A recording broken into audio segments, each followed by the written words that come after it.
It all started with a light drizzle on a quiet Saturday evening in 1975. 16-year-old Sharron Prior stepped out of her Montreal home, just 5 minutes from the pizza place where her friends were waiting. She never made it. Days later, her body was found in a field, a place no one from that tight-knit neighborhood had ever feared. But pay attention to this.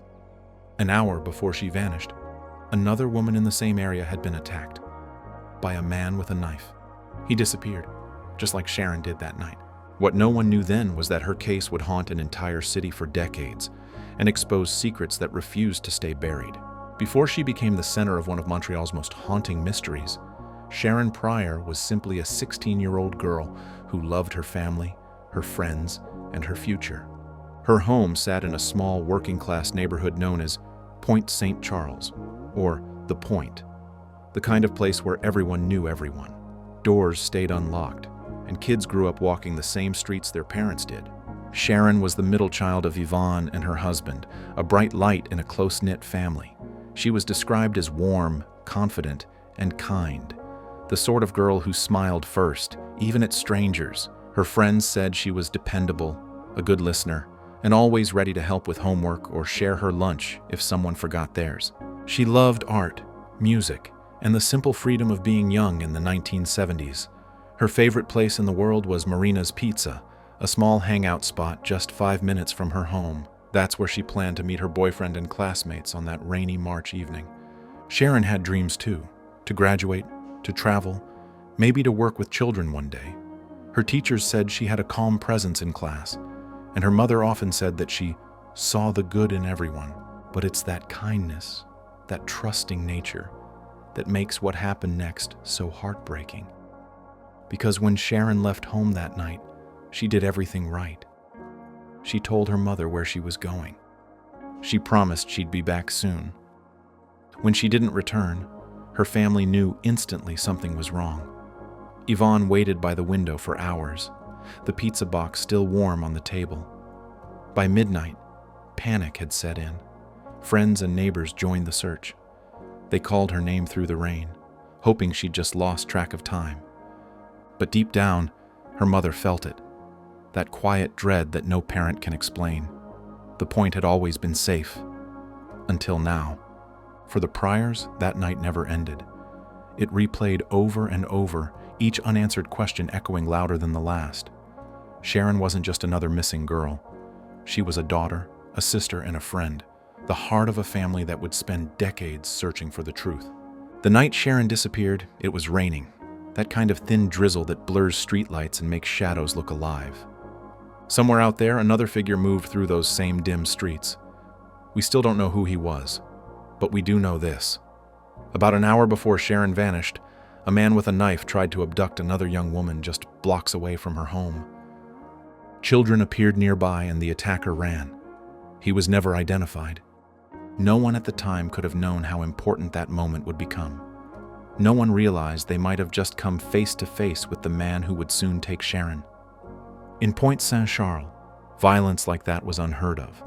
This was a blue-collar neighborhood. People worked, raised their families, and looked out for one another.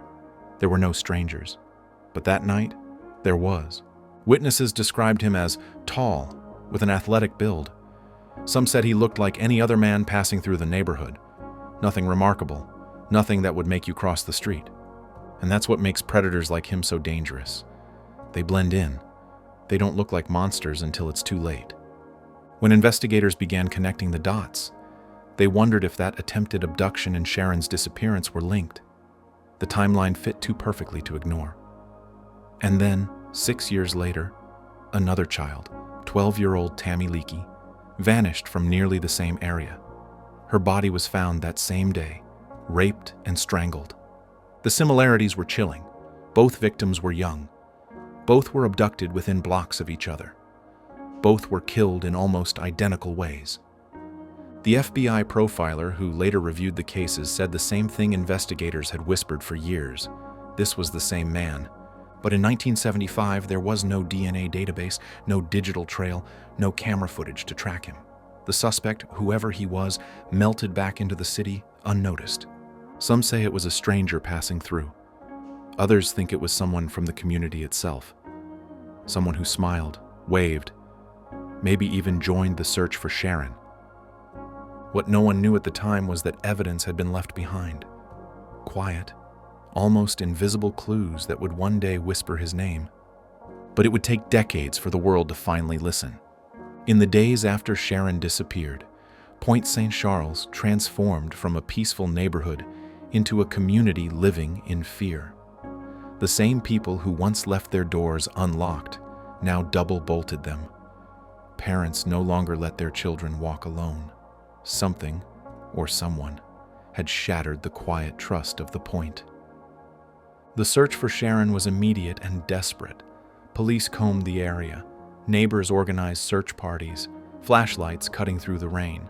Posters went up on telephone poles, each one showing Sharron's smiling face. But in those first critical hours, mistakes were made. Witness statements were slow to be gathered. Leads weren't properly documented. Some early tips were dismissed as unreliable, including that attempted abduction just an hour before she vanished. Then came the discovery that changed everything.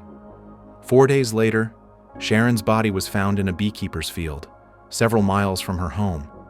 Investigators believed she had been held captive for 3 days before she was killed. It was the kind of brutality that no one in the community could comprehend. A 16-year-old girl taken off a neighborhood street, held somewhere close by, and then discarded, as if her life meant nothing. Detectives gathered what little evidence they could. A shirt belonging to a tall man, a small footprint near the scene, signs that at least 2 people might have been involved. But again, nothing matched anyone in their system. For Sharron's family, that uncertainty was unbearable. Her mother, Sharron Prior, visited the police station almost daily, asking for updates, pleading for answers. Each time she left with the same hollow response: "We're still investigating." Weeks turned into months, months into years. And before long, Sharron's case faded from the headlines.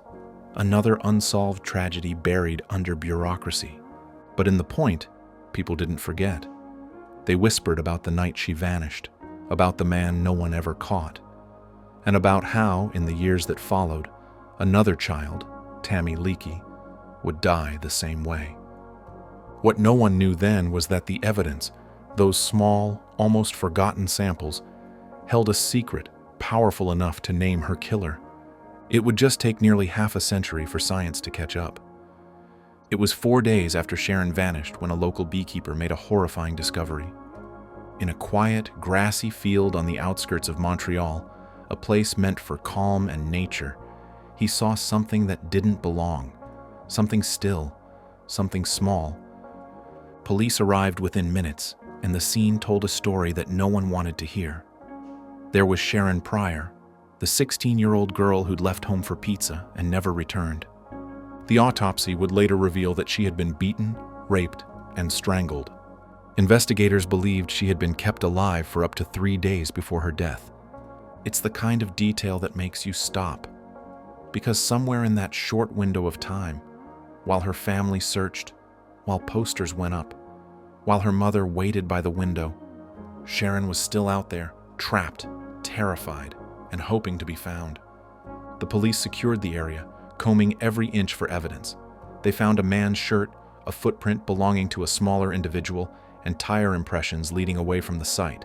Clues, faint but undeniable. But none of it led anywhere. There was no match, no witnesses, no fingerprints that could point to a suspect. The case went from active to cold in record time. Back in the Point, word spread fast.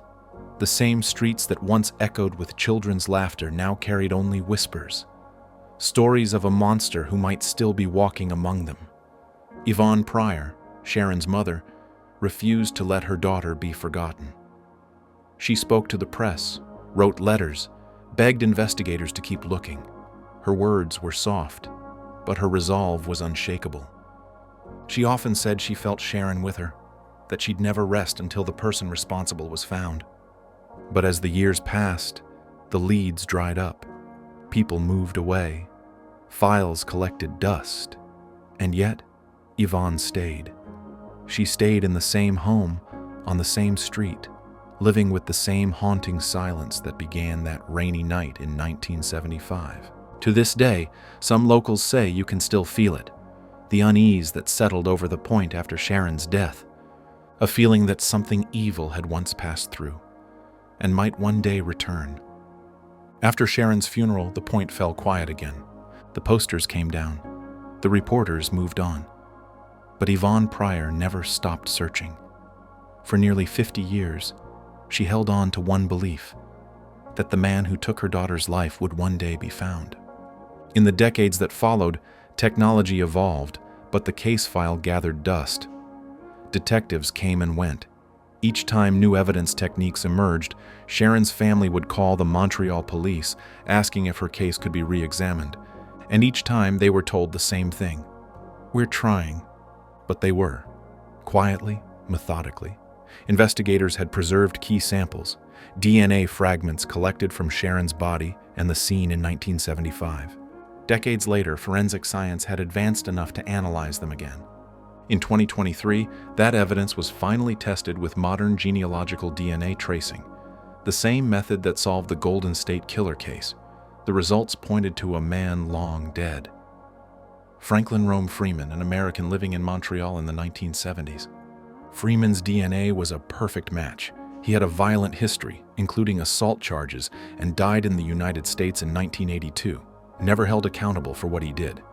When Montreal police made the announcement, the Prior family wept, not just for justice, but for confirmation of what they had known all along. Sharron had never been forgotten. 48 years is a long time, her mother Yvonne said during the press conference, but we never gave up. She's finally at peace. The community of Point St. Charles gathered in a small vigil that week. Candles lined the sidewalks where Sharron once walked to Marina's Pizza. People who had been children back then, now grown with children of their own, came to pay their respects. The case of Sharron Prior became more than a story of tragedy. It became a testament to the power of a mother's persistence and the evolution of science. Today, Sharron's name lives on through the Sharron Prior Foundation, dedicated to helping families of missing persons find closure. Her mother still updates the website she started decades ago, a place where Sharron's smile continues to shine, frozen in time, but no longer forgotten. And perhaps that's the legacy she leaves behind, not just of loss, but of endurance. A reminder that time doesn't erase truth. It just waits until someone finally listens. Sharron Prior's story is one that stayed silent for nearly half a century, a case that outlived detectives, generations, and even her killer. But it also proves something powerful, that truth has patience, that love, especially a mother's love, doesn't fade with time. Because sometimes justice doesn't arrive when we want it to. It arrives when the world is finally ready to hear the truth. If this story moved you, take a moment to remember Sharron, not for how she died, but for how fiercely she was loved. Thank you for watching, and as always, stay safe and stay curious.